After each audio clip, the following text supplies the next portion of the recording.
Hello everyone, welcome back to our channel. तो कैसे हैं आप लोग? आई होप आप सभी बहुत अच्छे होंगे। आपकी प्रिपरेशन बहुत अच्छा चल रही होगी। हम बात कर रहे हैं आज बेसिकली प्रवक्ता भर्ती और डीएलएड के लिए हम आज क्वेश्चन कर रहे हैं, क्योंकि सिलेबस जो है ऑलमोस्ट दोनों में सिमिलर है। ठीक है, कुछ चीज़ें आपकी एक्स्ट्रा होंगी, अदरवाइज सिमिलर है। देखिए, हम यहाँ पे आज 200 क्वेश्चन, तो ये 200 तो हमारे पास क्वेश्चन है पूरे, लेकिन इसके साथ हम एडिशनल और क्वेश्चन भी करेंगे। तो आप लास्ट में देख लीजिएगा 200-250 के आसपास कहीं क्वेश्चन ही हो जाएंगे। ठीक है, सबसे पहला प्रश्न हमारे पास है, अंग्रेजों ने सूरत में अपनी पहली फैक्ट्री किसकी अनुमति से स्थापित की? अकबर, जहांगीर, शाहजहां, औरंगजेब। ठीक है, तो अंग्रेजों ने, सूरत कहाँ है पहले तो आपको ये भी पता होना चाहिए। और इससे रिलेटेड एक मैं आपको करंट अफेयर भी बता देती हूँ, क्योंकि करंट अफेयर भी हमारे सिलेबस का हिस्सा है, खासतौर पर प्रवक्ता का, दोनों का ही, दोनों में आता है, डीएलएड में भी। तो देखिए, सूरत और जो आपका इस बार सूरत और इंदौर जो हैं, दो जो आपकी जगहें हैं, क्या हुई है, स्वच्छता के तौर पे आपको पता होगा, पहले हमेशा फर्स्ट प्रायोरिटी में रहती थी इंदौर। ठीक है, एमपी का जो इंदौर है वो रहा करता था, लेकिन इस बार क्या है, सूरत और इंदौर में टाई अप हो गया है, दोनों को ही दिया गया है। ठीक है, स्वच्छता के नंबर पे दोनों नंबर 1 में है। ये अब हम याद रखेंगे करंट अफेयर। और यहाँ पर को देख लेते हैं इस प्रश्न का आंसर क्या है। तो इस प्रश्न का आंसर है जहांगीर। ठीक है, ऑप्शन नंबर बी। तो ऑप्शन नंबर बी हमारा राइट आंसर इस प्रश्न में हो जाएगा। बढ़ते हैं अगले प्रश्न पे। अगला क्वेश्चन हमारे पास है, which among the following countries has the world's largest reserves of uranium. जैसे कि आप लोगों को पता है, यूरेनियम जो है रेडियो एक्टिव एक क्या होती है, रेडियो एक्टिव पदार्थ आप कह सकते हैं इसको, रेडियो एक्टिव तत्व आप इसे कह सकते हैं।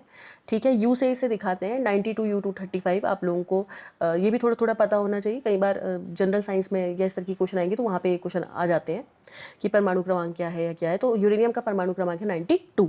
ठीक है, तो निम्नलिखित देशों में से किसके पास जो है सबसे बड़ा यूरेनियम का भंडार है या रिजर्व है, ये आपसे पूछा है। ऑस्ट्रेलिया, कनाडा, रूस या फिर यूएसए। ठीक है, तो इस प्रश्न का आपका राइट आंसर है ऑस्ट्रेलिया, यानी कि ऑस्ट्रेलिया जो है वहाँ पर को क्या है, सबसे ज़्यादा यूरेनियम का जो भंडार है, रिजर्व है। ठीक है, बढ़ते हैं अगले प्रश्न पे। अगला प्रश्न हमारे पास है, निम्नलिखित में से किस नदी का उद्गम स्थल भारत में है? यानी कि कौन सी ऐसी नदी है जो भारत से प्रवाह होना शुरू होता है उसका। ठीक है, ब्रह्मपुत्र, सिंधु, चिनाब या फिर सतलज। ठीक है, कहीं इसको सतलुज भी कहते हैं, इसमें सतलज भी दिया हुआ है। तो इसका आंसर है चिनाब। चिनाब ऐसी नदी है जिसका ओरिजिन जो है इंडिया से है। तो ऑप्शन नंबर सी आपका यहाँ पर क्या हो जाएगा, राइट आंसर हो जाएगा। ठीक है, बढ़ते हैं अगले प्रश्न पे। निम्नलिखित में से किस में उच्चतम ऊर्जा होती है? हरा प्रकाश, लाल प्रकाश, नीला प्रकाश, पीला प्रकाश। देखिए, प्रकाश जो होता है, व्हाइट कलर जो होता है वो 7 रंगों में विभक्त होता है, 7 कलर्स में ब्रेकआउट होता है जो हमारा व्हाइट कलर होता है। ठीक है, वो 7 कलर कौन कौन से हैं, इसको आप इस ट्रिक से याद कर सकते हैं, चूंकि ये सभी प्रश्न परीक्षा की दृष्टि से कहीं ना कहीं इंपॉर्टेंट है। इंटरकनेक्टेड करते हुए देखिएगा, विब ग्योर। ठीक है, सबसे लास्ट में आपका आ जाएगा आर। तो सबसे पहले है वॉयलेट, ये है इंडिगो, इंडिगो मतलब जामुनी, फिर ब्लू, ग्रीन, येलो, ऑरेंज और रेड। तो विबग्योर से आप इसे क्या करेंगे, याद कर लेंगे। ठीक है, तो सबसे ज़्यादा जो आपका आपको दिखाई देता है वो कौन सा है, नीला कलर, प्रकीर्ण रंग जो है उसका ज़्यादा हुआ रहता है, इसलिए आसमान का रंग नीला भी है। और आप लोगों ने देखा होगा कुछ चीज़ों का कलर होता है रेड, और सूरज जो होता है जब ढलता है तो उसका कौन सा कलर होता है, कमेंट सेक्शन में बताइएगा। ठीक है, ये सब क्या है, विकिरण या स्कैटरिंग की वजह से भी ये फिनोमिनन्स होते हैं। तो इस क्वेश्चन का राइट आंसर आपका हो जाएगा नीला प्रकाश। ऑप्शन नंबर सी हमारा यहाँ पे क्या है, राइट आंसर है। सबसे ज़्यादा उच्चतम ऊर्जा यानी कि हाईएस्ट एनर्जी जो होती है वो किस में होती है, नीले प्रकाश में। क्यों भाई, क्योंकि ये इसकी सबसे ज़्यादा फैला भी यही रहता है। ठीक है, आई होप यहाँ तक आप लोगों को समझ में भी आया हो, क्योंकि रैले ने एक नियम भी दिया था। रैले का जो नियम है, देखिए एक चीज़ याद रखिएगा, वेवलेंथ जो होती है यानी कि तरंग दैर्ध्य जो होती है, ठीक है, सबसे ज़्यादा तरंग दैर्ध्य किसकी होती है और सबसे कम तरंग दैर्ध्य किसकी होती है, ये भी कई बार पेपर में क्वेश्चन बन जाता है। तो सबसे ज़्यादा जो आपकी तरंग दैर्ध्य है वो है रेड कलर की, और सबसे कम तरंग दैर्ध्य है ब्लू कलर की, नीले कलर की। ठीक है, बढ़ते हैं अगले प्रश्न पे। अगला प्रश्न हमारे पास है, भारतीय संविधान के अंतर्गत निम्नलिखित में से कौन सा मूल कर्तव्य नहीं है? अब ये प्रश्न है आपका पॉलिटी से। कौन लोक चुनावों में मतदान करना, वैज्ञानिक प्रवृत्ति विकसित करना, सार्वजनिक संपत्ति की सुरक्षा करना, या संविधान के प्रति निष्ठावान रहना और उनके आदर्शों का सम्मान करना, यानी कि फंडामेंटल ड्यूटी जो है, इनमें से कौन सी एक है जो फंडामेंटल ड्यूटी नहीं है? तो देखिए, साइंटिफिक टेम्पर जो है ये विकसित करना, ये भी मूल कर्तव्य के अंतर है। सेफ गार्ड पब्लिक प्रॉपर्टी, ये भी है। To abide by the constitution and respects its ideals, ये भी कहीं ना कहीं सही है। तो यहाँ पे आपका राइट आंसर है A, to vote in public elections. ठीक है, तो ये जो है कोई मूल कर्तव्य नहीं है लोक चुनाव में मतदान करना। ठीक है, बढ़ते हैं अगले प्रश्न पे। अगला प्रश्न हमारे पास है, करों और सरकारी कामकाज के निर्वाह में हुई अन्य प्राप्तियों से संघीय सरकार को प्राप्त हुआ समूचा राजस्व जमा होता है। यानी कि जो भी रेवेन्यूज रिसीव्ड होती हैं हमारी यूनियन गवर्नमेंट को टैक्सेस से या कोई अलग रिसिप्ट से, तो वो जो गवर्नमेंट बिजनेस कंडक्ट हो रहा है वो किस पे क्रेडिट होता है। ठीक है, तो भारत की आकस्मिकता निधि में यानी कि कॉन्टीजेंसी फंड ऑफ इंडिया लोक लेखे में, भारत की संचित निधि में यानी कि कंसोलिडेटेड फंड ऑफ इंडिया, या फिर निक्षेप तथा अग्रिम निधि यानी कि डिपॉजिट्स एंड एडवांस फंड। ठीक है, तो इस प्रश्न का आपका जो राइट आंसर है वो हो जाएगा कंसोलिडेटेड फंड ऑफ इंडिया। ठीक है, तो जो सारा रेवेन्यू होता है यानी जो कर होते हैं सरकारी कामकाज के निर्वाह में संघीय सरकार को बेसिकली जो उसका समूचा राजस्व जमा होता है वो कहाँ से होता है, भारत की संचित निधि में होता है। ठीक है, आई होप यहाँ तक आपको चीज़ें एकदम समझ में आ रही हो। अब बढ़ते हैं अगले प्रश्न पे। अगला प्रश्न हमारे पास है, निम्नलिखित में से कौन सी पृथ्वी ग्रह पर कार्बन चक्र में कार्बन डाइऑक्साइड का योगदान करते हैं। ज्वालामुखी क्रिया, श्वसन, प्रकाश संश्लेषण, जैव पदार्थ का क्षय। ठीक है, तो volcanic action, respiration, photosynthesis, decay of organic matter. तो फोटोसिंथेसिस आई होप आप लोगों को पता होगा, हरे पेड़ पौधे यानी कि ग्रीन प्लांट्स अगर in the presence of sunlight यानी कि सूर्य के प्रकाश की उपस्थिति में अपना खाना बनाते हैं। ठीक है, इस पूरी प्रक्रिया को प्रकाश संश्लेषण कहते हैं। आप लोगों को पता भी होगा इसमें ग्लूकोज का भी निर्माण होता है जो कि उनका मेन भोजन का एक हिस्सा है। ठीक है, तो आपसे इस प्रश्न में आंसर पूछा है, क्या हो जाएगा देखिए, तो इसमें हमसे पूछा था कि which of the following add carbon dioxide to the carbon cycle on planet earth. मतलब हमारा जो ये पृथ्वी ग्रह है उसमें कार्बन चक्र में कार्बन डाइऑक्साइड का योगदान, मतलब कार्बन डाइऑक्साइड इनमें से किस प्रक्रिया से आएगी। ठीक है, ये बेसिकली आपको बताना है इस क्वेश्चन में। ठीक है, तो ध्यान दीजिएगा, ज्वालामुखी की क्रिया से भी आती है और साथ ही साथ श्वसन की क्रिया से भी आती है और जैव पदार्थ का क्षय। तो ये सभी क्या है इसमें सही है, तो इसका राइट आंसर हो जाएगा 1, 2 एंड 4। ठीक है, आई होप यहाँ तक आपको समझ में आ रहा हो। जबकि 6CO2 + 12H2 जब आपकी प्रकाश संश्लेषण की क्रिया हो रही है उसमें इनिशियली मिल रहे होते हैं, आपको फाइनली नहीं मिलते हैं। अंत रिजल्ट आपको ऑक्सीजन का मॉलिक्यूल, ऑक्सीजन या मिलता है या पानी मिलता है, ये कमेंट सेक्शन में बताइएगा, और साथ में मिलता है ग्लूकोज। ठीक है, तो बढ़ते हैं आगे। ऑक्सीजन आपको मिलती है, ठीक है, तभी तो हम कहते हैं कि ज़्यादा से ज़्यादा पेड़ पौधे लगाइए ताकि हमें ऑक्सीजन मिले। अगला प्रश्न आपके पास है, ये 2023 का ऑस्कर के पुरस्कार के बारे में, यानी कि 95वें ऑस्कर पुरस्कार 2023 के बारे में सत्य है। इसमें पूछा गया है सर्वश्रेष्ठ फिल्म कौन सी रही, सर्वश्रेष्ठ वृत्तचित्र लघु फिल्म कौन सी रही, और सर्वश्रेष्ठ अभिनेत्री जो है वो कौन सी रही। ठीक है, ये आपसे इस प्रश्न में पूछा गया है। तो best picture RRR, best documentary short film the elephants whispers, और बेस्ट एक्ट्रेस आपसे पूछी है माइकल यू। तो ये वैसे 2023 का क्वेश्चन है, वैसे ये क्वेश्चन पुराना हो गया, पर समटाइम्स ऐसा हो जाता है कि कई बार पुराना भी आपसे डेटा पूछ लिया जाता है। तो इसका आंसर है द एलिफेंट विस्पर्स और मिसेल यू। ठीक है, इनको मिला था। तो बढ़ते हैं अगले प्रश्न पे।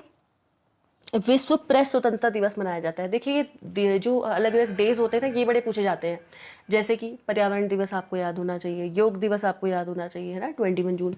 इस तरीके से 5 जून को आपका क्या होता है, कमेंट सेक्शन में बताइएगा। ये आपको याद होना चाहिए हिंदी दिवस कब है ना। इस तरीके के क्वेश्चन बहुत बार पेपर में पूछे जाते हैं। तो विश्व प्रेस स्वतंत्रता दिवस जो है वो कब मनाया जाता है, 3 मई, 3 जून, 5 मई या फिर 5 दिसंबर।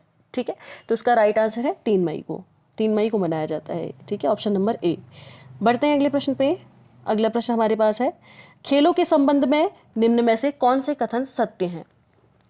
अर्जेंटीना फीफा विश्व कप 2022 का विजेता रहा। कॉमनवेल्थ गेम 2022 की पदक तालिका में भारत तीसरे पद स्थान पर रहा। तो क्योंकि आपके एग्जाम जो है तो आपके पेपर में बेसिकली नया आएगा एग्जाम में, है ना, जो कि नया अपडेट होकर आएगा। तो एक ये जो क्वेश्चन अभी मैंने आपको कराया था इसमें, इससे रिलेटेड मैं आपको कुछ चीज़ें बता देती हूँ। 2023 से तो आपका मतलब नहीं है, तो 2024 वाला, क्योंकि 23 वाला डेटा शायद ही पूछे, 24 वाला डेटा पूछ सकता है, जो कि 96वां आपका ऑस्कर पुरस्कार था, ये आप याद रखेंगे। 96 ऑस्कर था ये, ठीक है, जो 2024 में हुआ है। तो इसके अंदर कुछ क्वेश्चन बन सकते हैं, जैसे कि सर्वश्रेष्ठ फिल्म कौन सी है, ये है आपकी ओपनहेमर। ठीक है, ओपनहेमर जो है, ओपनहेमर जो पिक्चर है, इसके सारे बहुत सारे अवार्ड इस पिक्चर को गए हैं। ऑस्कर के अंदर, ध्यान दीजिएगा। सर्वश्रेष्ठ निर्देशक जो है, डायरेक्टर जो है, वो मिला है क्रिस्टोफर नोलन को, ये भी ओपेनहाइमर के लिए मिला है। सर्वश्रेष्ठ अभिनेता जो है यानी कि एक्टर जो है, ये किलियन मर्फी को मिला है ओपेनहाइमर के। अभिनेत्री जो है, सर्वश्रेष्ठ अभिनेत्री जो है, ये मिला है एमा स्टोन को पुअर थिंग्स के लिए, ठीक है। और बेस्ट डॉक्यूमेंट्री फीचर फिल्म जो है ऑस्कर में है, वो मिली है 20 डेज इन मारियोपोल, ठीक है। और बेस्ट ओरिजिनल सॉन्ग्स के बारे में बात करें तो ये हैं बॉबी के सॉन्ग्स या या what was I made for, ठीक है। इस तरीके के क्वेश्चन आपके पेपर में बन सकते हैं। इसको आप रिपीट करके भी देख सकते हैं। ये मैं आपको इंपॉर्टेंट डेटा बता रही हूँ, ठीक है। बढ़ते हैं आगे। अब हम देख रहे थे ये वाला क्वेश्चन, तो खेलों के संबंध में निम्न में से कौन से कथन सत्य, हम ये देख रहे थे। इसमें भी 2022 का डेटा आपको दिया है, तो 2022 का डेटा ना पढ़ के हम क्या करेंगे, हम पढ़ेंगे अभी जो रीसेंट नया डेटा है, ठीक है। तो खेलों से रिलेटेड भी कुछ कुछ मैं आपको बता देती हूँ। तो इस बार जो अभी रिसेंटली अगर आपका कुछ बात करें तो 2023 में ही आपकी चीज़ें ज़्यादातर हुई हैं।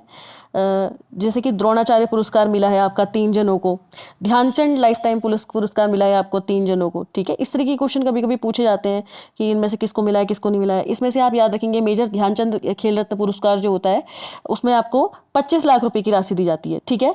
साथ साथ अर्जुन पुरस्कार जो आपका होता है, अर्जुन पुरस्कार में आपको 15 लाख रुपए की राशि दी जाती है। द्रोणाचार्य पुरस्कार 2 तरीके के हैं, एक तो लाइफ टाइम श्रेणी का होता है। द्रोणाचार्य पुरस्कार जो है आपका है, ये 2 तरीके के हैं, ठीक है। एक तो लाइफ टाइम श्रेणी का होता है, एक आपका होता है नियमित श्रेणी का, ठीक है। ये मैं खाली सिंबॉलिक रिप्रेजेंटेशन शॉर्टकट बता रही हूँ आपको। तो ये जो आपका लाइफ टाइम वाला होता है, इसमें 15 लाख रुपए दिए जाते हैं, जो कि अर्जुन पुरस्कार में भी दिए जाते हैं। और दूसरा जो आपका होता है, जो कि नियमित श्रेणी में होता है, उसमें आपके 10 लाख रुपए दिए जाते हैं, ठीक है। और एक लास्ट होता है आपका ध्यानचंद पुरस्कार, खाली इसमें दिए जाते हैं 10 लाख रुपए, ठीक है। द्रोणाचार्य पुरस्कार आपको नाम से ही पता लग रहा है, ये सिर्फ जो आपके कोच वगैरह जो होते हैं, ठीक है, उन्हीं को दिए जाते हैं। तो आई होप यहाँ तक आपको चीज़ें समझ में आई हो। बढ़ते हैं आगे। तो अब ये इतने सारे क्वेश्चन इस जगह से बन गए होंगे, ठीक है। भारत में निम्नलिखित में से कौन सी प्राचीनतम पर्वत श्रृंखला है?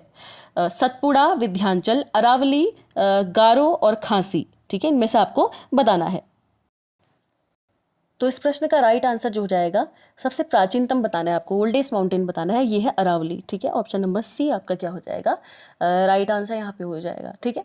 बढ़ते हैं अगले प्रश्न पे। अगला प्रश्न हमारे पास है, निम्न में से भारतीय संविधान का कौन सा अनुच्छेद राज्यपाल को अध्यादेश जारी करने की शक्ति प्रदान करता है? इनमें से ना कुछ कुछ क्वेश्चन ऐसे हैं जो बहुत इंपॉर्टेंट है। राज्यपाल से जुड़े हुए क्वेश्चन, एक तो आयु से जुड़े हुए क्वेश्चन आ जाते हैं कि राष्ट्रपति का शासनकाल कितने वर्ष का हो सकता है, या वो कितने एज के आदमी हो सकता है जो राष्ट्रपति बन सकता है, प्रधानमंत्री बन सकता है, राज्यपाल बन सकता है, ठीक है। और क्या एक राज्यपाल 2 स्टेट्स का हो सकता है, 2 स्टेट को कैरी कर सकता है। इस तरीके के अलग अलग टाइप के क्वेश्चन पेपर में जनरली बनते हैं, तो ये क्वेश्चनों पे ज़्यादा ध्यान दीजिएगा। तो इसमें आपसे पूछा है कि जो हमारा भारतीय संविधान है उसका कौन सा अनुच्छेद जो है राज्यपाल को अध्यादेश देने की क्या करता है, आप कह सकते हैं जारी करने की शक्ति प्रदान करता है। अनुच्छेद 210, अनुच्छेद 211, 212 या फिर 213, ठीक है। तो इसका राइट आंसर है अनुच्छेद 213। अनुच्छेद 213 जो है आपका क्या करता है, ये पावर देता है गवर्नर को, ठीक है, कि मतलब वो इशू कर सके ऑर्डिनेंस, ठीक है। बढ़ते हैं आगे अगले प्रश्न पे। अगला प्रश्न हमारे पास है, लोकसभा में अविश्वास प्रस्ताव करने के लिए कितने सांसदों के समर्थन की आवश्यकता होती है? अगर आपको नो कॉन्फिडेंस मोशन दिखाना है लोकसभा में, तो आपको कितने एमपीज कह सकते हैं आप, उनका सपोर्ट आपको चाहिए पड़ेगा। सांसद का मतलब एमपी, ठीक है। तो 80, 240, 273 या फिर 50, ठीक है। तो यहाँ पे आपका राइट आंसर हो जाएगा 50 लोगों की आपको क्या चाहिए, मतलब वो उस चीज़ पे अविश्वास जताना चाहिए उनको, ठीक है। बढ़ते हैं आगे। नेक्स्ट क्वेश्चन हमारे पास है, केंद्रीय सतर्कता आयोग की स्थापना निम्न में से किसकी सिफारिश पर की गई थी? प्रथम प्रशासनिक सुधार आयोग, गोरवाला रिपोर्ट, कृपलानी समिति या फिर संथानम समिति, ठीक है। तो जो सेंट्रल विजिलेंस कमीशन था वो किसकी रिकमेंडेशन पे सेटअप हुआ था? इसका जो आपका राइट आंसर है वो है संथानम समिति, ठीक है। ऑप्शन नंबर डी हमारा यहाँ पे राइट आंसर हो जाएगा। बढ़ते हैं अगले प्रश्न पे। जिला और सत्र दोनों न्यायाधीश निम्नलिखित में से किसके नियंत्रण में काम करते हैं? यानी कि जो हमारे आप कह सकते हैं जो जज होते हैं, चाहे वो डिस्ट्रिक्ट लेवल पे हो और या सेशन जज हो, तो ये डायरेक्टली किसके कंट्रोल पे काम करते हैं? जिलाधीश, राज्य के राज्यपाल, राज्य के उच्च न्यायालय या राज्य के विधि मंत्री, ठीक है, तो इसका राइट आंसर हो जाएगा राज्य के उच्च न्यायालय यानी कि हाई कोर्ट्स जो होते हैं स्टेट के, उस पर निर्भर करते हैं। ठीक है, डिस्ट्रिक्ट और सेशन जज। ठीक है, बढ़ते हैं आगे अगले प्रश्न पे। पंचायती राज व्यवस्था का मूल उद्देश्य निम्न में से क्या सुनिश्चित करना है? पंचायती राज से अक्सर क्वेश्चन पेपर में आते हैं। ठीक है, इसको अच्छे से पढ़ लीजिएगा इस क्वेश्चन को। विकास में जनभागीदारी, राजनीतिक जवाबदेही, लोकतांत्रिक विकेंद्रीकरण या वित्तीय संग्रहण, या ठीक है, people's participation in development, political accountability, democratic decentralisation या फिर फाइनेंशियल मोबिलाइजेशन। इनमें से क्या क्या चीजें जो है पंचायती राज व्यवस्था का मूल उद्देश्य है कि वो ये चीजें सुनिश्चित उसको करनी होंगी। तो इस प्रश्न का आपका राइट आंसर हो जाएगा। देखिए, एक तो पीपल का पार्टिसिपेशन क्या है, विकास में जनभागीदारी, ये कार्य इसके द्वारा किया जाता है।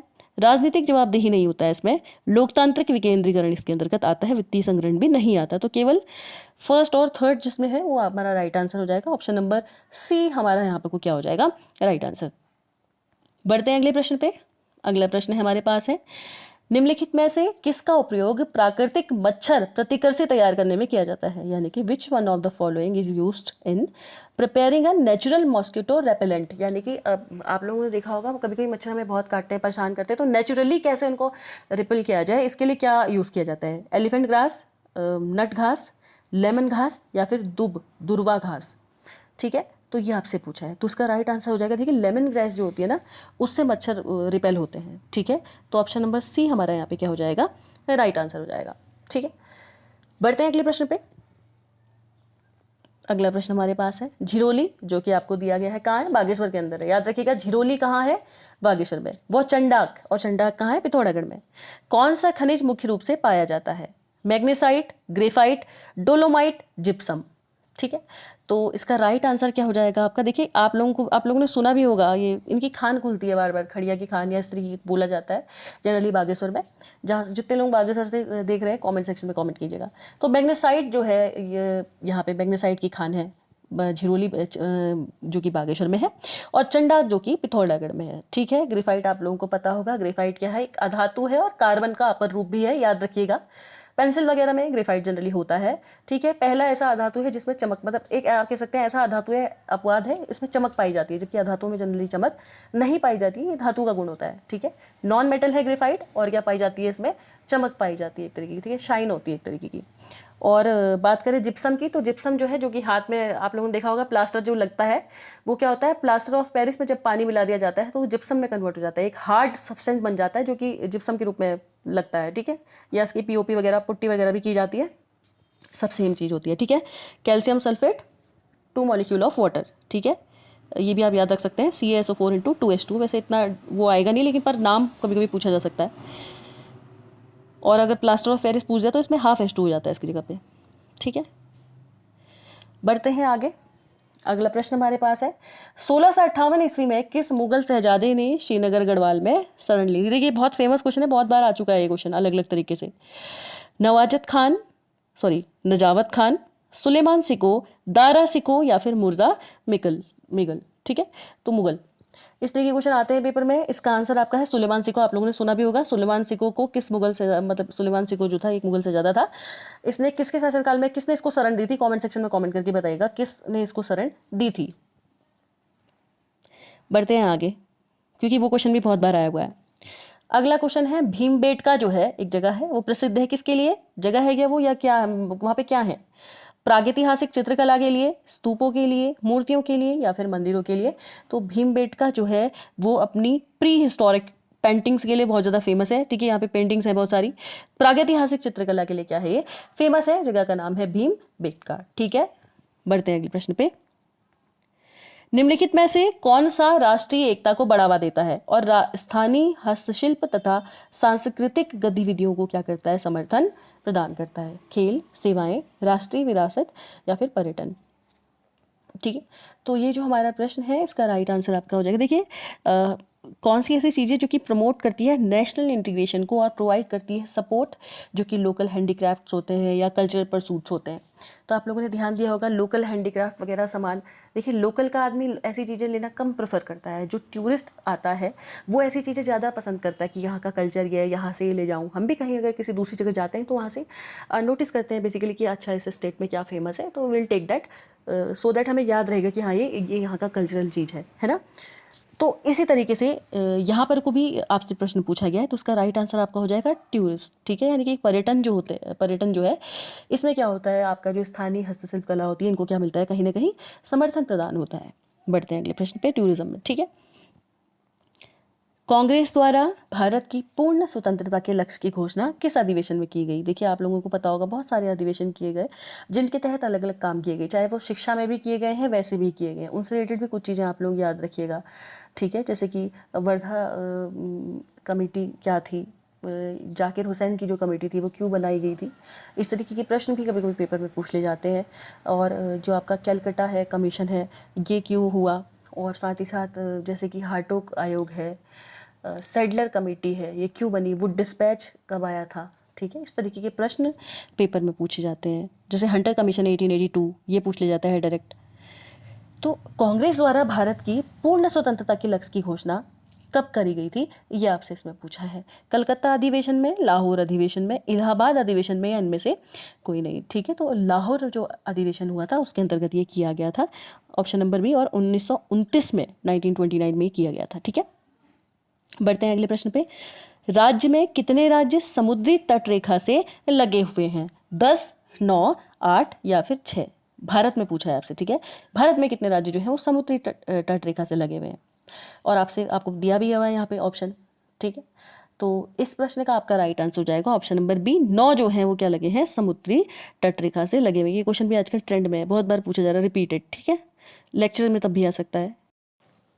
तो अगर समुद्री तटरेखा की बात आएगी तो कुछ कुछ तो हम पता लगा ही सकते हैं। देखिए इधर से अगर मैं बात करूँ तो इधर से सबसे पहले गुजरात हो गया आपका, ठीक है, गुजरात, महाराष्ट्र, गोवा हो गया आपका।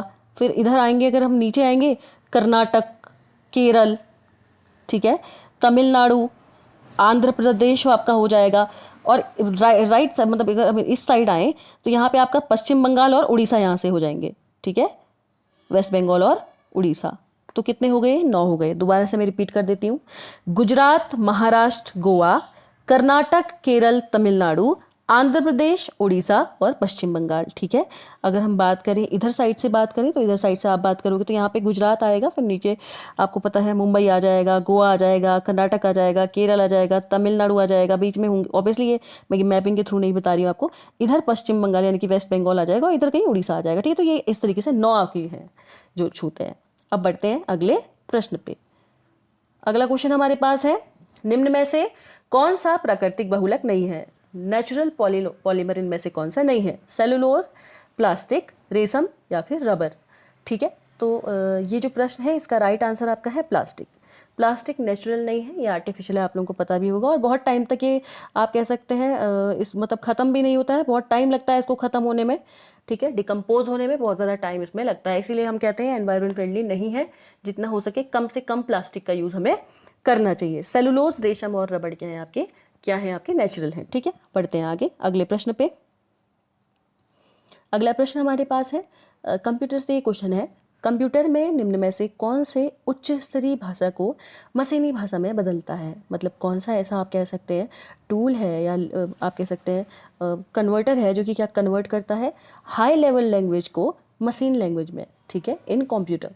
असेंबलर, इंटरप्रेटर, कंपाइलर या फिर इनमें से कोई नहीं। तो ये जो प्रश्न है हमारा, इसका राइट आंसर है कंपाइलर का जो काम होता है ना, कंपाइलर का काम ये होता है कि हाई लेवल की जो लैंग्वेज होती है उसको किस में कन्वर्ट कर देता है, हाई लेवल की जो लैंग्वेज आपकी होती है इसको मशीन लैंग्वेज में कन्वर्ट कर देता है आपका, ठीक है, कौन, कंपाइलर, ठीक है। बढ़ते हैं अगले प्रश्न पे। राज्य लोक सेवा आयोग के अध्यक्ष की नियुक्ति किसके द्वारा की जाती है? ठीक है, जो चेयरमैन होते हैं आपके स्टेट के पब्लिक सर्विस कमीशन के, कौन उन्हें अपॉइंट करता है? तो चीफ मिनिस्टर करते हैं, मुख्यमंत्री जी, या भारत के राष्ट्रपति, राज्य के राज्यपाल, या संघ लोक सेवा आयोग के जो अध्यक्ष होते हैं वो, ठीक है। तो इसका राइट आंसर आपका है, देखिए जो नियुक्ति होती है आपकी स्टेट पब्लिक सर्विस कमीशन की, ये गवर्नर के द्वारा आपकी की जाती है, जो स्टेट का गवर्नर होंगे, ठीक है, राज्य के राज्यपाल के द्वारा ये नियुक्ति की जाती है। बढ़ते हैं अगले प्रश्न पे। अगला प्रश्न हमारे पास है, प्रायद्वीपीय भारत की सबसे लंबी नदी कौन सी है?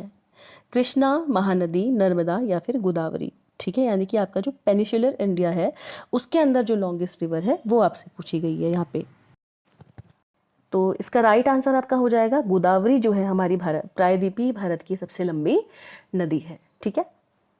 नेक्स्ट क्वेश्चन, निम्नलिखित में से कौन सा एक भारतीय रिजर्व बैंक का कार्य नहीं है? आरबीआई जो होता है, जिसके आप लोगों को पता होगा, इससे रिलेटेड पेपर में जो क्वेश्चन बनते हैं ये क्या क्या इकोनॉमिक्स से यहाँ से जो क्वेश्चन बनते हैं वो बनते हैं जीडीपी से, एनडीपी से, पर कैपिटा इनकम से आपके क्वेश्चन बन सकते हैं, ठीक है। और साथ ही साथ आपके बन सकते हैं जीडीपी, ये है जो हमारा देश है उसने साल भर में कितना पैसा, ग्रॉस जो पैसा था वो टोटल कितना आया, ठीक है। फिर नेशनल जीडीपी का full form gross domestic product, ठीक है। और एनडीपी का भी याद रखिएगा। ऐसी पर कैपिटा इनकम क्या होती है, प्रति व्यक्ति आय, ये याद रखिएगा, ठीक है। और आरबीआई के कार्य क्या है, इसमें से कई बार आप एक चीज़, एक टर्म होता है वो भी पेपर में कई बार देखने को मिलता है, रेपो रेट और रिवर्स रेपो रेट, ठीक है। ये इससे भी पेपर में क्वेश्चन आते हैं, या CLR, ठीक है। तो इनके फुल फॉर्म्स भी आप लोग याद रखिएगा। अब देखते हैं करेंसी का नियम है, कार्य है या नहीं है भारतीय रिजर्व बैंक का। विदेशी व्यापार का विनियमन यानी कि रेगुलेशन ऑफ फॉरेन ट्रेड, साख का नियमन यानी कि रेगुलेशन ऑफ क्रेडिट, देश के विदेशी विनिमय कोषों की रखवाली यानी कि कस्टडी करना फॉरेन एक्सचेंज फंड की, जो कि हमारी कंट्री के हैं, ठीक है। तो इस प्रश्न का राइट आंसर आपका है, देखिए आपके करेंसी का नियमन ऑब्वियसली बात है रिजर्व बैंक करेगा, रेगुलेशन ऑफ क्रेडिट या साख का नियमन ये भी करेगा, custody of foreign exchange fund ये भी इनका काम है, लेकिन रेगुलेशन ऑफ फॉरेन ट्रेड जो है, विदेशी व्यापार का नियमन जो है, ये कार्य नहीं होता है आरबीआई का, ठीक है। तो इसका राइट आंसर हो जाएगा option number B. Option number B हमारा यहाँ पे प्रश्न का राइट आंसर है। बढ़ते हैं नेक्स्ट क्वेश्चन पे। मानव विकास रिपोर्ट, ये भी कई बार अलग अलग तरीके से कि यहाँ पे भारत का क्या आया, हर किसी की रैंक आती है, ऐसे भी पूछ लिया जाता है क्वेश्चन। निम्नलिखित में से किस संस्था द्वारा प्रकाशित की जाती है, यानी कि ह्यूमन डेवलपमेंट रिपोर्ट जो होती है कौन सी संस्था यानी कि कौन सी ऑर्गेनाइजेशन उसे पब्लिश करती है? यूएनडीपी, यूनेस्को, वर्ल्ड बैंक या फिर IMF, ठीक है। तो इस क्वेश्चन का राइट आंसर है, देखिए यूएनडीपी जो है वो इसको क्या करती है, आप कह सकते हैं पब्लिश करती है इस रिपोर्ट को, ठीक है। तो हमारे पास यहाँ पे है यूएनडीपी। यूएनडीपी का फुल फॉर्म आपका होता है यूनाइटेड नेशंस डेवलपमेंट प्रोग्राम, ठीक है। ये भी आप लोग याद रखिएगा। बढ़ते हैं अगले क्वेश्चन पे। अगला क्वेश्चन हमारे पास है, एलपीजी का मुख्य घटक है हाइड्रोजन, मीथेन, ब्यूटेन या फिर कार्बन डाइऑक्साइड, ठीक है। तो एलपीजी जो कि आपका पता है आप लोगों को, लिक्विड पेट्रोलियम गैस इसका फुल फॉर्म है। और साथ ही साथ बात करें तो इसके अंदर का दो चीज़ें मिली होती हैं, एक तो प्रोपेन और एक ब्यूटेन, ठीक है, जो कि दोनों की दोनों क्या है, सैचुरेटेड हाइड्रोकार्बन है, यानी कि संतृप्त हाइड्रोकार्बन आपकी होती है, ठीक है, हाइड्रोकार्बन से मिली हुई गैस। अच्छा, कभी पेपर में थोड़ा और टफ बनाना हो तो क्या कर सकता है, तो इनके फॉर्मूले आ सकते हैं डायरेक्ट, ऐसा कह देगा कि एलपीजी का मुख्य घटक है और आप लोगों को पहचानना होगा। जैसे कि आप लोगों को पता है एक तो इसमें प्रोपेन है, प्रोपेन का फॉर्मूला क्या होता है, प्रोपेन का फॉर्मूला होता है C3H8, और दूसरा है आपका ब्यूटेन, ठीक है। तो ब्यूटेन का फॉर्मूला होता है C4H10। इस क्वेश्चन के हिसाब से तो आपको प्रोपेन यहाँ पे दिया नहीं है, तो ब्यूटेन आंसर हमारा हो जाएगा। वैसे एलपीजी का जो मुख्य एलपीजी जो होती है, दो चीज़ें इसमें मिक्सचर होती है इनका, प्रोपेन का और ब्यूटेन का। मुख्य घटक इसमें क्या है, ब्यूटेन, जो इसका फॉर्मूला है C4H10, ठीक है। तो अब आप लोग ये भी याद रख सकते हैं। बढ़ते हैं अगले प्रश्न पे। अगला प्रश्न हमारे पास है, हमारे जलमंडल का सबसे बड़ा भाग है, the largest part of or, आप कह सकते हैं हाइड्रोस्फीयर, ठीक है। प्रशांत महासागर, हिंद महासागर, अटलांटिक महासागर या फिर एंटार्क्टिक महासागर। तो हमारा इस प्रश्न का राइट आंसर हो जाएगा, देखिए जो हमारा आप कह सकते हैं हाइड्रोस्फीयर है, उसका सबसे बड़ा पार्ट जो है ये आपका पैसिफिक ओशन है। ये आप लोगों को, बहुत सारे लोगों को पता भी होगा, प्रशांत महासागर इसका राइट आंसर है, ठीक है। सबसे आप कह सकते हैं बड़ा भाग जो है वो है पैसिफिक ओशन का। बढ़ते हैं अगले प्रश्न पे। तो अगला क्वेश्चन हमारे पास है, सर्वेंट्स ऑफ इंडिया सोसाइटी के संस्थापक कौन थे, यानी कि इनमें से कौन थे, फाउंडर कौन थे इनमें से, जो कि सर्वेंट्स ऑफ इंडियन सोसाइटी नामक संस्था थी, ठीक है। सरोजनी नायडू, जवाहरलाल नेहरू, महात्मा गांधी या फिर गोपाल कृष्ण गोखले। तो इस क्वेश्चन का राइट आंसर आपका हो जाएगा गोपाल कृष्ण गोखले जी जो हैं वो फाउंडर थे किसके, सर्वेंट्स ऑफ इंडियन सोसाइटी के, ठीक है। बढ़ते हैं अगले प्रश्न पे। अगला प्रश्न हमारे पास है, मौर्य काल में शिक्षा ग्रहण करने का सर्वाधिक प्रसिद्ध केंद्र था, यानी कि आप कह सकते हैं मौर्य पीरियड जो था उसमें एजुकेशन जो थी किस तरीके से आप लेते थे, तक्षशिला से, नालंदा से, उज्जैन से या फिर लखनऊ से। ठीक है, तो इसका राइट आंसर है तक्षशिला से उस टाइम पे क्या ली जाती थी, तक्षशिला एक प्रसिद्ध केंद्र था शिक्षा लेने का। ठीक है, बढ़ते हैं अगले प्रश्न, क्योंकि हम एजुकेशनल बैकग्राउंड में ही इस पेपर को देने के बाद जाएंगे, तो ये DElEd as well as lecturer दोनों के लिए ही इंपॉर्टेंट क्वेश्चन है। अगला प्रश्न है, उत्तराखंड का सबसे बड़ा हिमनद है मिलम, पिंडारी, गंगोत्री, पॉन्टिंग। जो लार्जेस्ट ग्लेशियर आपका उत्तराखंड का वो आपसे पूछा है। मिलम जो कि आप लोगों को पता होगा पिथौरागढ़ के आसपास, ठीक है ये। पिंडारी है, गंगोत्री है या फिर पॉन्टिंग है। ठीक है, तो ये जो क्वेश्चन है इसका राइट आंसर आपका हो जाएगा गंगोत्री, जो है आपका सबसे बड़ा, आप कह सकते हैं ग्लेशियर कह लीजिए या हिमनद कह लीजिए। और आप लोगों को पता भी होगा गंगोत्री आपका जो आप कह सकते हैं राष्ट्रीय पार्क है वो भी सबसे बड़ा है, सबसे नया है बनने में और सबसे बड़ा है। 2390 के आसपास कहीं ना कहीं इसका क्या है, एरिया है। ठीक है, और साथ ही साथ जो ये आपका गंगोत्री आपका हिमनद है ये उत्तरकाशी में है। और एक आध बात और कर लें इससे रिलेटेड, उत्तरकाशी में तो है ही है, और इम्पॉर्टेंट बात ये है कि ये जो आपका ग्लेशियर है ये गंगोत्री पर्वत श्रृंखला में स्थित है। ठीक है, अब बढ़ते हैं अगले प्रश्न पे। अगला प्रश्न हमारे पास है, G20 शिखर सम्मेलन के संदर्भ में आपसे पूछा गया है कि निम्नलिखित कथनों में से कौन सा सही है। ठीक है, तो G20 की स्थापना 2003 में हुई। G20 एक अंतर सरकारी मंच है जिसमें 19 देश और यूरोपीय संघ जो है आपके शामिल हैं। G20 जो है नेताओं का शिखर सम्मेलन राज्य या सरकार के प्रमुखों के स्तर पर 9 और 10 सितंबर 2023 को दिल्ली में आयोजित होना प्रस्तावित है। ठीक है, तो तीसरी स्टेटमेंट तो आपकी करंट अफेयर के नज़रिए से हुई, लेकिन ऊपर की दो स्टेटमेंट आपके काम की हैं, इसलिए क्वेश्चन हम कर लेते हैं। तो उसका देख लेते हैं इसमें क्या क्या चीज़ें हमारी क्या है, कहीं ना कहीं सही है। तो G20 जो है देखिए ये एक अंतर सरकारी मंच है जिसमें 19 देश और यूरोपीय संघ शामिल है। तो ये जो स्टेटमेंट है ये स्टेटमेंट एकदम सही है। और साथ ही साथ G20 जो है नेताओं का शिखर सम्मेलन इतनी तारीख को होना प्रायोजित भी था। अब बात कर लेते हैं क्या G20 जो है इसकी स्थापना 2003 में हुई, जो कि हमारा क्या है गलत स्टेटमेंट हम यहाँ पे कह सकते हैं, क्योंकि स्थापना इसकी कितने में हुई है, 1999 में हुई है, अगर हम आपको सही से बताएं तो। ठीक है, 26 सितंबर 1999 को हुई थी इसकी स्थापना। अब बढ़ते हैं आगे, और उद्घाटन बैठक इसकी जो हुई थी वो 15-16 दिसंबर को हुई थी 1999 में। ठीक है, तो हमारा राइट आंसर इसका बी था। अब बढ़ते हैं अगले प्रश्न पे, जागेश्वर मंदिर समूह के संदर्भ में निम्नलिखित में से क्या सही नहीं है। यह राज्य का सबसे बड़ा मंदिर समूह है। यह उत्तराखंड राज्य के अल्मोड़ा जिले में स्थित है। 8वीं से 10वीं सदी में निर्मित इन मंदिर समूह के निर्माण में मुख्य योगदान जो है वो पाल राजाओं का रहा। या फिर इस मंदिर का जो समूह है वो सबसे प्राचीन मंदिर मृत्युंजय मंदिर है। ये आपसे इस प्रश्न में पूछा है। ठीक है, तो क्या इसके संदर्भ में सही नहीं है, पहले तो देख लेते हैं क्या सही है। तो ये राज्य का सबसे बड़ा मंदिर समूह है, बिल्कुल सही, यहाँ बहुत सारे मंदिर हैं। ठीक है, यह उत्तराखंड और सबसे बड़ा समूह भी है ये। यह उत्तराखंड राज्य के अल्मोड़ा जिले में स्थित है, ये भी बिल्कुल सही बात है, अल्मोड़ा जिले में स्थित है जागेश्वर मंदिर। फिर है 8वीं से 10वीं सदी में निर्मित इस मंदिर समूह के निर्माण में मुख्य योगदान पाल राजाओं का रहा। ठीक है, जो कि ये स्टेटमेंट जो यहाँ पे आपको दी गई है ये स्टेटमेंट गलत है, ऐसा नहीं था। इस मंदिर समूह का सबसे प्राचीन मंदिर जो है मृत्युंजय मंदिर है, ये बिल्कुल सही बात इन्होंने यहाँ पे कही है। ठीक है, तो अब आपका राइट आंसर क्या है, नहीं पूछा था, तो ऑप्शन नंबर सी हमारा यहाँ पे राइट आंसर हो जाएगा, क्योंकि मेन आप कह सकते हैं मेन कॉन्ट्रीब्यूशन जो है इस मंदिर को बनाने में वो 8th से 10th सेंचुरी वाले पाल किंग्स का नहीं था। बढ़ते हैं अगले प्रश्न पे, उत्तराखंड में सर्वाधिक नगरीकृत जिला है, सर्वाधिक नगरीकृत जिला कौन सा है, ये आपसे पूछा है।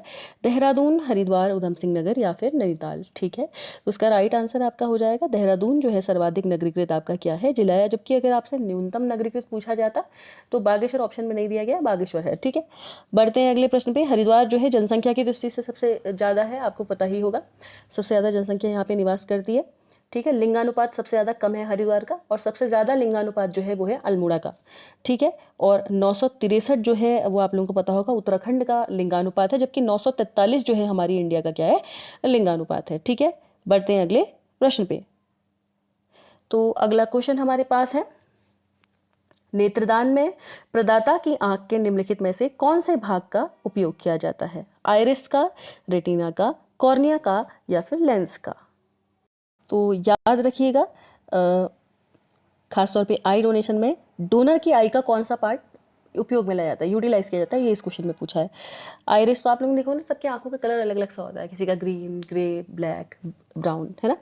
तो रेटिना पे तो इमेज बनती है। तो कॉर्निया जो है, ये जो पार्ट है, इस पार्ट का उपयोग किया जाता है, ठीक है। और लेंस तो आप लोगों को पता ही होगा, एडजस्टेबल लेंस होता है, जिससे कि हम दूर का पास का दोनों तरीके का देख पाते हैं, ठीक है। बढ़ते हैं अगले प्रश्न पे। और 25 सेंटीमीटर क्या है, कैसी दूरी है, कमेंट सेक्शन में बताइएगा, ठीक है। देखने के लिए, एक स्वस्थ आंखों के लिए क्या इतनी दूर से हमें देखना चाहिए। तो अगला प्रश्न हमारे पास है, सिकंदर के हमले के समय उत्तर भारत पर निम्नलिखित राजवंशों में से किसका शासन था?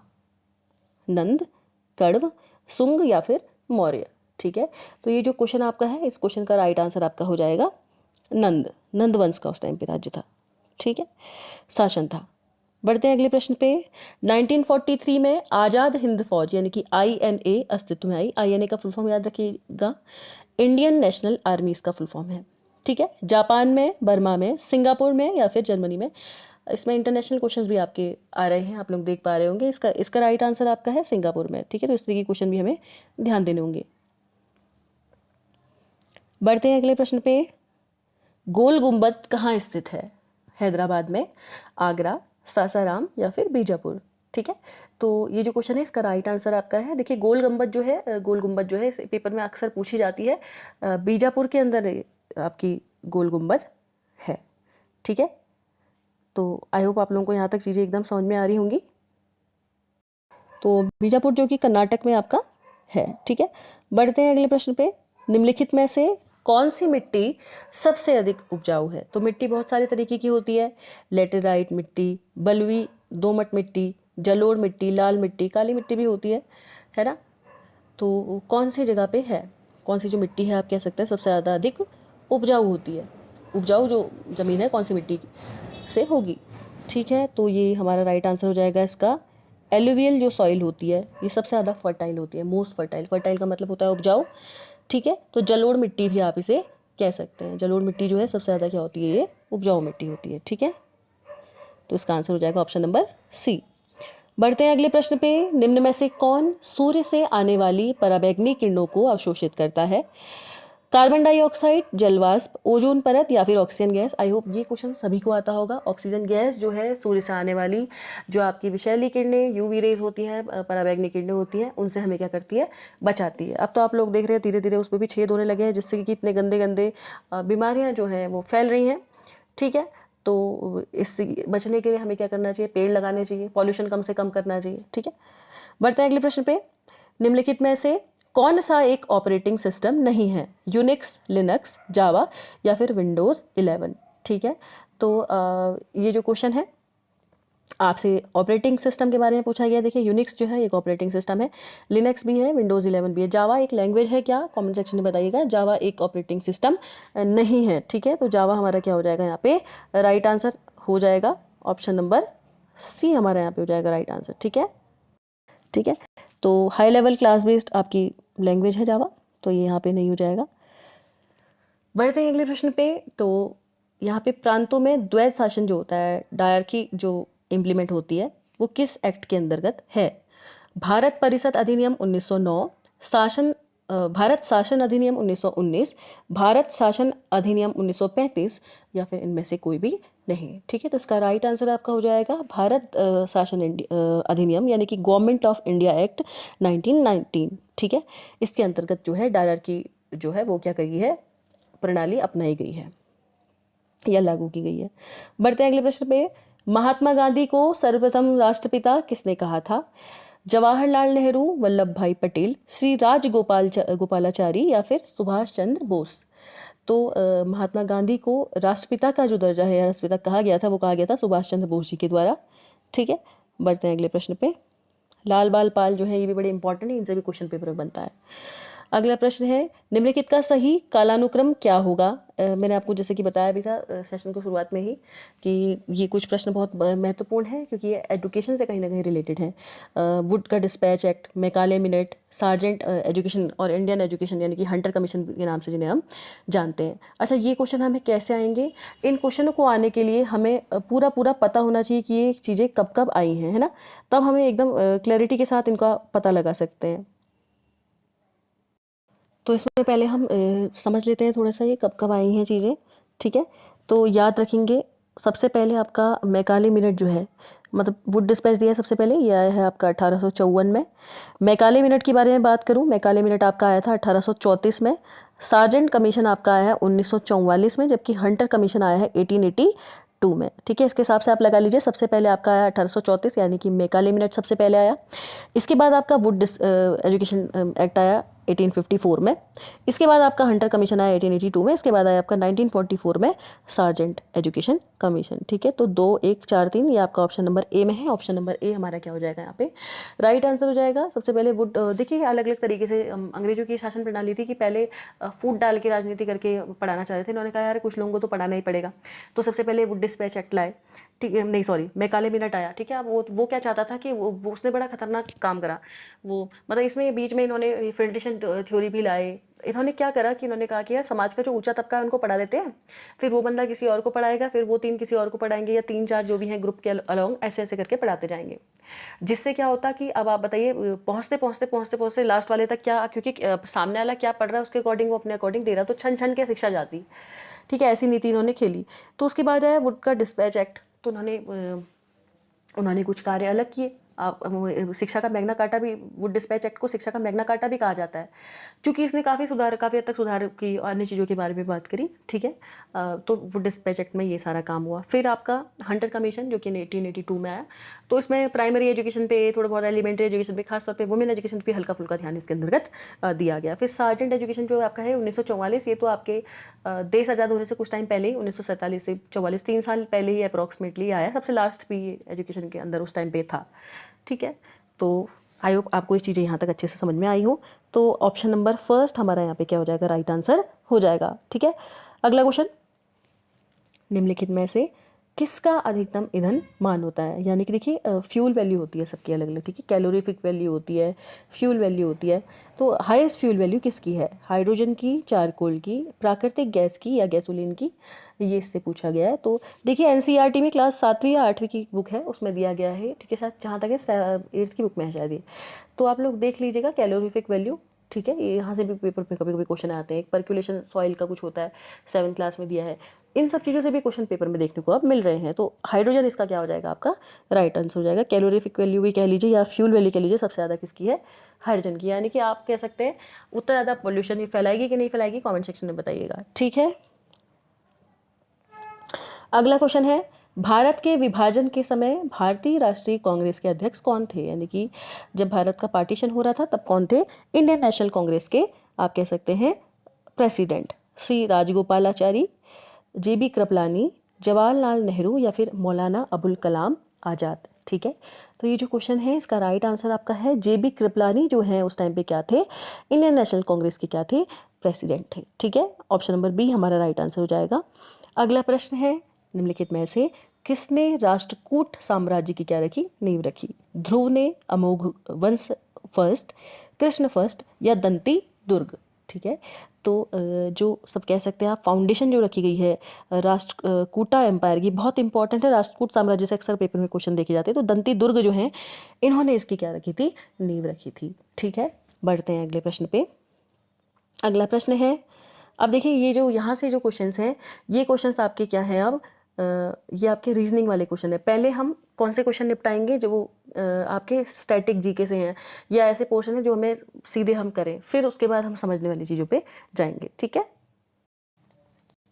और अब हम आ गए हैं पेडागॉजी वाला सिलेबस में, जो कि आपका सिमिलर है लेक्चर में भी एज वेल एज डीएलएड में भी। डीएलएड में जो आपके क्वेश्चन हैं वो ज़्यादातर इस तरीके के आते हैं कि आपकी पेडागोगिकल अप्रोच कैसी है, बच्चों को पढ़ाने में समझ आपकी कितनी बेहतर है, कि अगर आप उनको डांटेंगे क्या, या कैसे सिचुएशन को डील करेंगे, इस तरह के क्वेश्चन ज़्यादा आते हैं, ठीक है। जबकि और आयोग वगैरह भी इसमें अब आ रहे हैं। जबकि लेक्चरर का जो आप कह सकते हैं प्रोमिनेंट सिलेबस है, वो इस तरीके से घूमता है कि ज़्यादातर उसमें क्या दिए गए हैं, सारे जैसे यूजीसी हो गया और आपके जितने भी आयोग हैं सभी आयोग के बारे में दिया गया है, ठीक है। उस तरीके की पेडागोगी वहाँ ज़्यादा आती है। आरटी वगैरह ये तो दोनों में कॉमन ही है, इस एनसीएफ हो गया, ये दोनों में कॉमन है। कुछ कुछ चीज़ें तो एकदम एग्जैक्टली आपका क्या है, ये वाला सिलेबस आपका इंक्लूसिव एजुकेशन है, ये सब कॉमन है, ठीक है। तो आपका पहला प्रश्न हमारे पास है, विद्यालय में समावेशी वातावरण का सृजन किया जा सकता है। यानी कि इंक्लूसिव एनवायरनमेंट जो है किसी भी स्कूल में वो कैसे क्रिएट किया जा सकता है? सभी विद्यार्थियों की पूर्ण प्रतिभागिता सुनिश्चित करके, दृश्य सामग्री का अधिकतम उपयोग करके, पाठ्य पुस्तक को सीखने के मुख्य स्रोत के रूप में प्रयोग करके, या विशेष आवश्यकता वाले बच्चों को कक्षा से पृथक करके। ठीक है, तो इस क्वेश्चन का राइट आंसर आपका हो जाएगा एंश्योर करना फुल पार्टिसिपेशन ऑफ स्टूडेंट, यानी कि सभी विद्यार्थियों की पूर्ण प्रतिभागिता सुनिश्चित करके। ठीक है, जब सभी विद्यार्थी अगर अपनी प्रतिभागिता देंगे तो आप कह सकते हैं कि आपने क्या करा है, इंक्लूसिव एक एनवायरनमेंट आपने क्रिएट करा हुआ है। बढ़ते हैं अगले प्रश्न पे। आप अपनी कक्षा में सृजनात्मक बच्चों की पहचान कैसे करेंगे?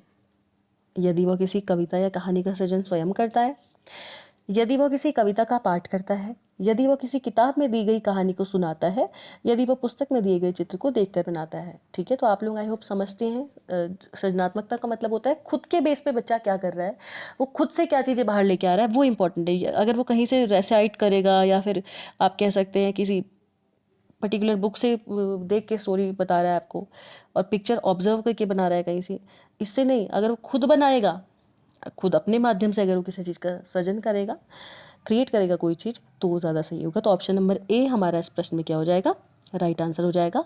बढ़ते हैं अगले प्रश्न पे।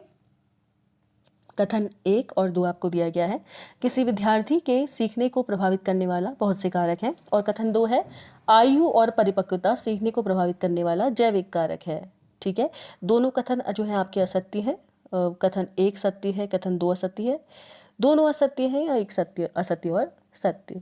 ठीक है, ये आपसे इस प्रश्न में पूछा गया है, तो ध्यान से देखिएगा। विद्यार्थी को बहुत से कारक प्रभावित करते हैं, बिल्कुल सही बात है, और एज और मैच्योरिटी जो है कहीं ना कहीं बायोलॉजिकल फैक्टर्स जो हैं अफेक्ट करते हैं लर्निंग को, ये आपसे कहा गया है। तो कहीं ना कहीं दोनों ही क्या है, आपके स्टेटमेंट सही हैं। ठीक है, तो बोथ स्टेटमेंट्स आर करेक्ट। पढ़ते हैं अगले प्रश्न पे। अगला प्रश्न हमारे पास है, निम्नलिखित में से कौन सी शिक्षण अधिगम सामग्री पूर्ण दृष्टिबाधित विद्यार्थी के लिए नहीं है? Audio books, Braille slate, large print books या फिर टेक्सटाइल मैप। तो इनमें से कौन सी कुछ बच्चे ऐसे होते हैं जो टोटली ब्लाइंडनेस का शिकार होते हैं, तो इनमें से कौन सी आप कह सकते हैं, एक TLM आपका है, टीचिंग लर्निंग मटेरियल आप कह सकते हैं, या टीचिंग लर्निंग एड आप कह सकते हैं, जो कि टोटल ब्लाइंडनेस वाले बच्चों के लिए यूजफुल नहीं है या उनके लिए नहीं है। ठीक है, ये आपसे इसमें पूछा गया। तो ऑडियो बुक्स, तो भाई ऑडियो बुक्स तो होंगी, उससे उनको फ़ायदा होगा। ब्रेल स्लेट, ब्रेल स्लेट जो है बेसिकली ऐसे बच्चों के लिए बनाया जाता है जो जिन्हें देखने में प्रॉब्लम है ना, तो ये भी सही है। लार्ज प्रिंट बुक्स या फिर टेक्सटाइल मैप्स। ठीक है, तो ये आपसे इसमें पूछा गया, तो यहाँ पे आंसर क्या हो जाएगा आपका, लार्ज प्रिंट बुक। अब उनको देखने में अगर प्रॉब्लम है, अगर प्रिंट बुक से कुछ मतलब नहीं है, अगर वहाँ पे कुछ इस तरह, क्योंकि टोटली ब्लाइंड बच्चा है तो उसे लार्ज प्रिंटेड बुक से तो कुछ नहीं सीखने को मिलेगा, लेकिन अगर ऐसा है कि टच भी वो कर पाता अगर किसी तरीके से, तो वो महसूस कर पाता या सुन पाता, तो वो समझ पाता उसको। ठीक है, बढ़ते हैं आगे। आज के समय में सबसे महत्वपूर्ण कौशल जिसकी एक शिक्षक को आवश्यकता है, यानी कि आप कह सकते हैं मोस्ट इम्पॉर्टेंट स्किल जो है, जो प्रेजेंट टाइम के टीचर को एक्वायर, मतलब उनकी रिक्वायरमेंट है, वो उनमें होना चाहिए या उनके पास होना चाहिए। श्याम पर पढ़ लिखना, ऑडियो टेप का प्रयोग, सूचना एवं संचार प्रौद्योगिकी का उपयोग, या फिर व्याख्यान। तो इस क्वेश्चन का आपका राइट आंसर हो जाएगा, देखिए सबसे ज़्यादा इंपॉर्टेंट जो है ना, वो है कहीं ना कहीं जिस हिसाब से टेक्नोलॉजी बढ़ रही है, ज़माना बदल रहा है, सूचना एवं संचार प्रौद्योगिकी का उपयोग किया जाए, यानी कि इन्फॉर्मेशन और कम्युनिकेशन जो टेक्नोलॉजी है उसका ज़्यादा से ज़्यादा प्रयोग किया जाए। ठीक है, बढ़ते हैं अगले प्रश्न पे। निम्नलिखित में से सृजनवादी कक्ष में कौन सी गतिविधियों को प्रोत्साहित किया जाता है? यानी कि आप कह सकते हैं जो एनकरेज करना है अगर आपको कंस्ट्रक्टिविस्ट क्लासरूम में बच्चों को, तो कौन सी एक्टिविटीज़ की जानी चाहिए? प्रयोग, शोध प्रोजेक्ट, कक्ष चर्चाएं, या फिर उपरोक्त में से सभी। ठीक है, तो आप लोगों को लग ही रहा होगा ये सभी में बच्चा एक्टिवली इन्वॉल्व होगा, चाहे एक्सपेरिमेंट्स हो, चाहे वो प्रोजेक्ट बनाए, क्योंकि वो रिसर्च प्रोजेक्ट्स है, और कक्ष में अगर वो चर्चाएं चल रही है, यानी कि क्लासरूम डिस्कशन चल रहा है, तो बच्चे अलग अलग तरीके के व्यू अपने देंगे, तो एक्टिवली इन्वॉल्व होंगे। तो इस क्वेश्चन का आपका राइट आंसर हो जाएगा उपरोक्त सभी, यानी कि ऑल ऑफ द अबव। ठीक है, बढ़ते हैं अगले प्रश्न पे। नेक्स्ट क्वेश्चन है, कौन सा सही प्रकार से सुमेलित है? सहयोग, शिक्षार्थी व्यक्तिगत रूप से कार्य करते हैं सहयोग के माध्यम से। अवलोकन, पशुओं के व्यवहार को बच्चे नोट करते हैं। समस्या समाधान, प्रश्न उत्तर को कॉपी करना। सृजनवाद, शिक्षक केंद्रित। ठीक है, तो सृजनवाद शिक्षक केंद्रित क्यों है भाई? सृजनवाद तो बच्चे की तरफ केंद्रित होना चाहिए था, तो डी तो गलत है। समस्या समाधान में क्या बच्चा प्रश्न के उत्तर को कॉपी करेगा? तो सी भी गलत है। ठीक है, सहयोग जो है शिक्षार्थी व्यक्तिगत रूप से कार्य करते हैं सहयोग में, तो ये तो इसके नाम को ही सपोर्ट नहीं कर रहा है। सहयोग शिक्षार्थी व्यक्तिगत रूप से कार्य करते हैं, ये भी गलत है। तो आंसर क्या हो जाएगा? Option number B. अवलोकन जो है, विद्यार्थी क्या कर रहा है, अवलोकन करना यानी कि ऑब्जर्व करना क्या कर रहा है, नोट बना रहा है, making note of behaviours of animals, यानी कि एनिमल्स को देख रहा है और समझ पा रहा है कि ऑब्जर्व कर पा रहा है कि हाँ ये किस तरीके से कार्य कर रहे हैं, क्या किस तरीके से बोलते हैं, इस तरीके से। ठीक है, बढ़ते हैं अगले प्रश्न पे। बच्चों के संज्ञानात्मक विकास के लिए आप विद्यालय में किस प्रकार की गतिविधि कराएंगे? उसे ऐसी गतिविधियां करने के लिए देंगे जिससे उसका चिंतन कौशल विकसित हो, उसे प्रश्न उत्तर याद करने के लिए देंगे, उसे अधिक से अधिक लिखने का अभ्यास कराएंगे, या फिर व्याख्यान जो आपकी विधि होती है उसके द्वारा उसको अवधारणा क्या करेंगे, आप समझाएंगे। ठीक है, तो देखिए अगर आपको कॉग्निटिव डेवलपमेंट बच्चे का करना है तो आप क्या करेंगे, ऐसी एक्टिविटीज़ बच्चे को देंगे जिसमें कि उसकी थिंकिंग स्किल जो है, उसका चिंतन कौशल जो है वो कहीं ना कहीं क्या हो, विकसित हो। ऑप्शन नंबर ए हमारा यहाँ पर को राइट आंसर हो जाएगा। बढ़ते हैं नेक्स्ट क्वेश्चन पे।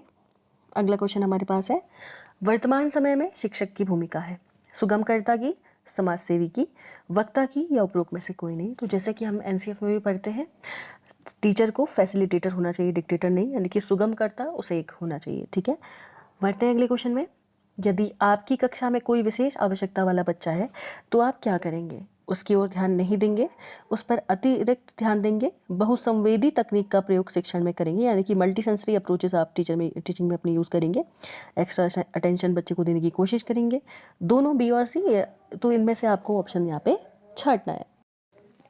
तो इसमें ऑप्शन नंबर डी आपका राइट आंसर हो जाएगा, क्योंकि देखिए आप उस पर अतिरिक्त ध्यान भी देंगे उस बच्चे पे, और ज़्यादा से ज़्यादा आप क्या करेंगे कि मल्टी सेंसरी अप्रोचेस आप यूज़ करें, सो दैट उस बच्चे को चीज़ें क्या हो, या जो भी इस तरीके के बच्चे हैं उनको चीज़ें समझ में आ सके। ठीक है, बढ़ते हैं अगले प्रश्न पे। एक अनुत्तीर्ण विद्यार्थी को उसी कक्षा में पूरी निष्ठा से अध्ययन करने के लिए कैसे प्रोत्साहित किया जा सकता है? शिक्षक परामर्श द्वारा, मनोवैज्ञानिक परामर्श द्वारा, अभिभावकों के परामर्श द्वारा, या फिर छात्र संघ के द्वारा। ठीक है, तो इस क्वेश्चन का राइट आंसर हो जाएगा आपका, देखिए मनोवैज्ञानिक पर खाली शिक्षक परामर्श देंगे, अभिभावक का परामर्श देने से या छात्र संघ का परामर्श देने से बच्चे को इतनी चीज़ें समझ में नहीं आती हैं। लेकिन अगर आप साइकोलॉजिकल चीज़ें एनालिसिस करें कि हाँ बच्चे को ये परेशानी है, मुझे इस तरीके से उसको काउंसलिंग उसकी करी जानी चाहिए, तो उसे चीज़ें समझ में आती हैं। तो मनोवैज्ञानिक परामर्श द्वारा क्या किया जा सकता है, बच्चे को सिंसियरली आप उसको अप्रोच कर सकते हैं कि यार अपनी एनकरेज कर सकते हैं उसको पढ़ने के लिए। ठीक है, बढ़ते हैं अगले प्रश्न पे। एक शिक्षक होने के नाते आप विद्यार्थियों में अनुशासन का कौन सा गुण विकसित करेंगे? उन्हें जिम्मेदारियां देकर, उन्हें आचरण के नियमों की जानकारी देकर, उन्हें विद्यालय से निकाल कर, या उनसे नियमों का पालन करवा के। ठीक है, तो इस क्वेश्चन का राइट आंसर क्या हो जाएगा, अगर आप उनको थोड़ा सा जिम्मेदारी देंगे तो उन्हें चीज़ें समझ में आएंगी। अगर उन्हें खाली आप नॉलेज देंगे कि रूल्स होने चाहिए इस तरीके की, तो वो बातें नहीं मानेंगे। विद्यालय से निकालना कोई सॉल्यूशन नहीं है, ना ही खाली नियमों का पालन कराना तो कोई सॉल्यूशन ही नहीं है। अगर आप उन्हें जिम्मेदारी डालेंगे तो उन्हें चीज़ें समझ में आएंगी कि हाँ अगर हम इस तरीके से चीज़ों को लागू करें तो हमारी चीज़ों में क्या हो सकता है, सुधार आ सकता है। ठीक है, बढ़ते हैं अगले प्रश्न पे।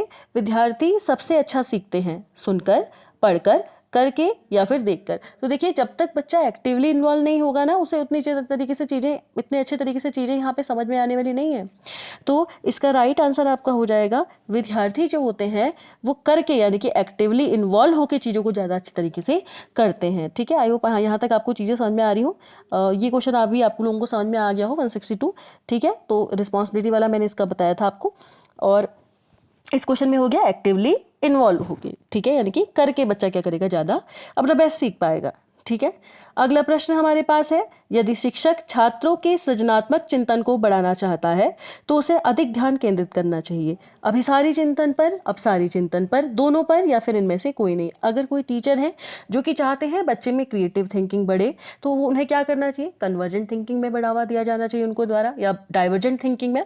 ये आपसे इस प्रश्न में पूछा है। तो देखिए डाइवर्जेंट थिंकिंग जो है वो क्रिएटिविटी से रिलेटेड है, यानी कि कहीं ना कहीं सृजनात्मक चिंतन कह लीजिए या क्रिएटिव थिंकिंग कह लीजिए, आप ऐसा भी कह सकते हैं क्रिटिकल थिंकिंग जो आती है, ये सारी चीज़ें अप्रोचेस जो है कहीं ना कहीं किससे जुड़ी हैं, आपकी डाइवर्जेंट थिंकिंग से। ठीक है, डाइवर्जेंट का मतलब है आपने एक ऐसा क्वेश्चन दे दिया जो कि क्या है, ओपन एंडेड हो, जिसमें बच्चा अपने मन से चीज़ें अपने विस्तार से बच्चा बता सके।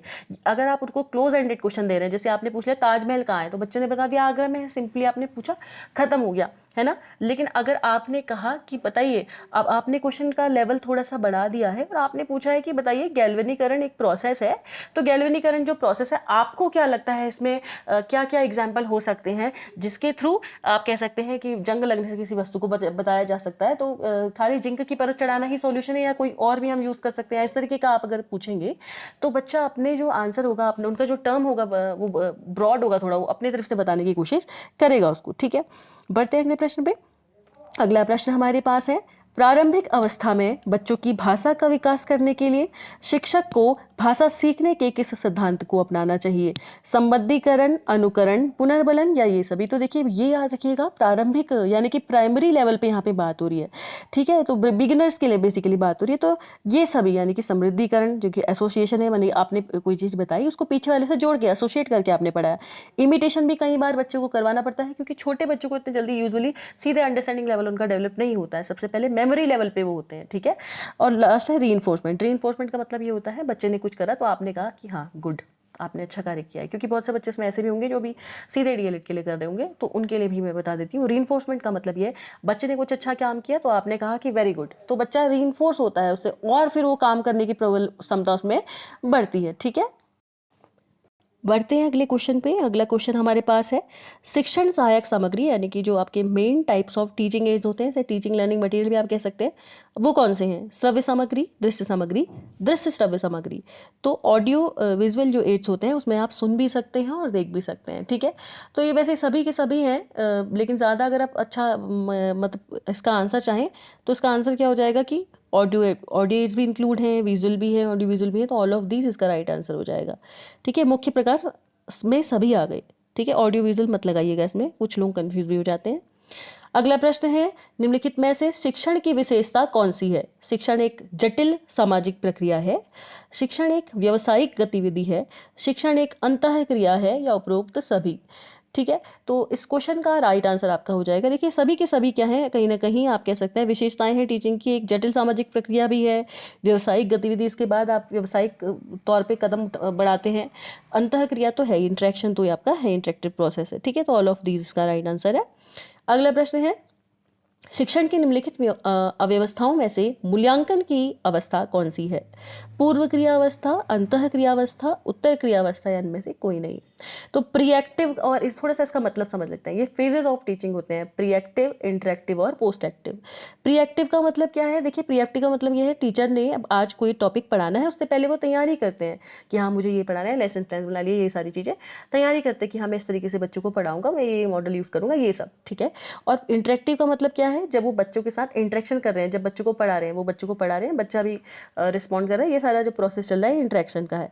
पोस्ट एक्टिव का क्या होता है? पर टीचर ने पढ़ा लिया उसके बाद में वो क्या होता है, इवेल्युएशन करते हैं टीचर। ठीक है, पोस्ट एक्टिव का मतलब आप ऐसे भी समझ सकते हैं, जो आपके एंड टर्म एग्जाम्स वगैरह होते हैं, लास्ट में एग्जाम टीचर लेते हैं, तो उत्तर क्रिया अवस्था जो है ये क्या हो जाएगी? मूल्यांकन की अवस्था के नाम से जानी जाती है। ठीक है, पोस्ट एक्टिव फेज इसका क्या हो जाएगा? Right answer option number C. ठीक है, बढ़ते हैं अगले प्रश्न पे। प्रभावी शिक्षण निर्भर करता है, यानी कि टीचिंग अगर आपको इफेक्टिव बनानी है ना, तो किस पे डिपेंड करती है? शिक्षक की शारीरिक संरचना पर, शिक्षक के पहनावे पर, शिक्षक के ज्ञान पर या फिर शिक्षक के व्यवहार पर? ठीक है, तो उसका राइट आंसर क्या हो जाएगा? देखिए इफेक्टिव टीचिंग जो है कंप्लीटली शिक्षक के ज्ञान पे डिपेंड करता है। अगर शिक्षक में ज्ञान ही नहीं है तो आप उनकी शारीरिक संरचना से हमने क्या करना है, नई पहनावे से, नई बच्चे में। देखिए अगर शिक्षक अगर अच्छा पढ़ाता है ना, थोड़ा क्रूर भी है, तो बच्चा बाद में कहता है उनके जाने के बाद कि नहीं यार पढ़ाता अच्छा है, पढ़ाते अच्छा है। ठीक है, तो ये एक बात होती है। बढ़ते हैं अगले प्रश्न पे।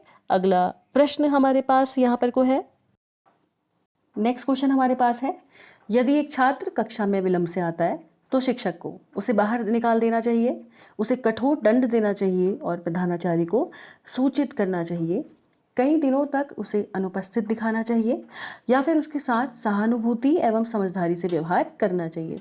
तो देखिए एक बच्चा लेट आता है, हो सकता है उसके पीछे उसका कोई स्पेसिफिक रीज़न हो, तो उसके साथ क्या करना चाहिए? सहानुभूति और समझदारी से क्या करना चाहिए? एक शिक्षक को व्यवहार करना चाहिए। ठीक है, बढ़ते हैं अगले प्रश्न पे। एक योग्य शिक्षक है, जो कक्षा को नियंत्रित कर सके, अपने छात्रों को ईमानदारी और मेहनत से कार्य करने के लिए प्रेरित कर सके, अपने छात्रों में पहल करने की भावना का विकास कर सके, या फिर अपनी कक्षा का मनोरंजन कर सके। देखिए, खाली कक्षा को नियंत्रण करने वाला तो योग्य शिक्षक नहीं हो सकता है, खाली मनोरंजन करने वाला भी योग्य शिक्षक नहीं हो सकता है। हाँ, और जो अपने छात्रों को ईमानदारी और मेहनत के कार्य को करने के लिए क्या कर दे, प्रेरित कर दे। मतलब आप ऐसा कह सकते हैं, चार्ज करे बच्चों को कि ऑनेस्टी और हार्डवर्क उनके अंदर कहीं ना कहीं आए गुण। ठीक है, नेक्स्ट क्वेश्चन, शिक्षण में सुधार लाने के लिए एक शिक्षक को छात्रों की गलतियों पर कठोर कार्यवाही करनी चाहिए, विद्यालय की नीतियों के विरुद्ध कार्य करना चाहिए, अपनी गलतियों को सुधारना चाहिए, या पूर्व शिक्षकों की आलोचना करनी चाहिए। तो देखिए, अगर शिक्षण में सुधार लाना है तो रेदर देन दूसरों को कोसे, खुद पर कार्य करना जरूरी है। तो अपनी गलतियों को क्या करना चाहिए, सुधारना चाहिए। ऑप्शन नंबर सी आपका यहाँ पे राइट आंसर हो जाएगा। ठीक है, ये जो प्रश्न है इसका राइट आंसर हो जाएगा ऑप्शन नंबर सी। बढ़ते हैं अगले प्रश्न पे। एक शिक्षक को सभी छात्रों से कैसा व्यवहार करना चाहिए, मित्रवत व्यवहार, समान व्यवहार, व्यक्तिगत व्यवहार, या निस्वार्थ व्यवहार। ठीक है, तो अगर आप एक शिक्षक हैं तो आपके लिए सभी बच्चे एक समान है, आपको समान व्यवहार यानी कि इक्वली के साथ इक्वालिटी जो आपकी है उसके साथ आपको क्या करना चाहिए, व्यवहार करना चाहिए। तो इसमें आप समान और निस्वार्थ में कंफ्यूज होंगे, तो समान में निस्वार्थ का भाव अपने आप आ जाता है। ठीक है, इसलिए option number B right answer होगा। अगला प्रश्न है, शिक्षण किस स्तर पर किया जाता है, स्मृति स्तर पर, बोध स्तर पर, या फिर चिंतन स्तर पर। ठीक है, तो ये शिक्षण के स्तर ही हैं तीनों। सबसे पहला है स्मृति स्तर, दूसरा आपका होता है बोध स्तर, ठीक है, और तीसरा आपका है चिंतन स्तर। सबसे पहला है स्मृति यानी कि मेमोरी लेवल, दूसरा होता है अंडरस्टैंडिंग लेवल, और तीसरा होता है रिफ्लेक्टिव लेवल। तो ये सभी क्या है, टीचिंग हर लेवल पे क्या होती है, कहीं ना कहीं होती है। तो इसका ऑप्शन नंबर सी हमारा राइट आंसर हो जाएगा। बढ़ते हैं अगले प्रश्न पे। पाठ्य सहगामी क्रियाकलापों की सफलता या असफलता अधिकांशतः निर्भर करती है शिक्षकों के दृष्टिकोण एवं उत्साह पर, अभिभावकों पर, छात्रों पर, या फिर समुदाय पर। ठीक है, तो इस प्रश्न का राइट आंसर आपका हो जाएगा शिक्षकों के दृष्टिकोण और उत्साह पर ज़्यादातर क्या होती है, सफलता या असफलता निर्भर करती है। ठीक है, ये सेशन ऑलरेडी लंबा हो गया है, तो आज के लिए अब फिलहाल इतना ही।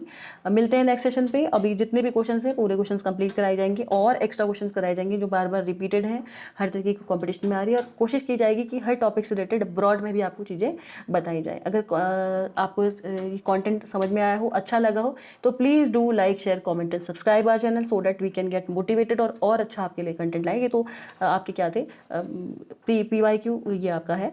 ठीक है, तो ये प्रवक्ता और DLED दोनों के लिए है, और साथ ही साथ इसमें कुछ मैंने एक्स्ट्रा चीज़ें भी आपको बीच बीच में बताते चलूँगी, जो कि हो सकता है पेपरों में कहीं ना कहीं आपको देखने को मिल जाए। ठीक है, धन्यवाद।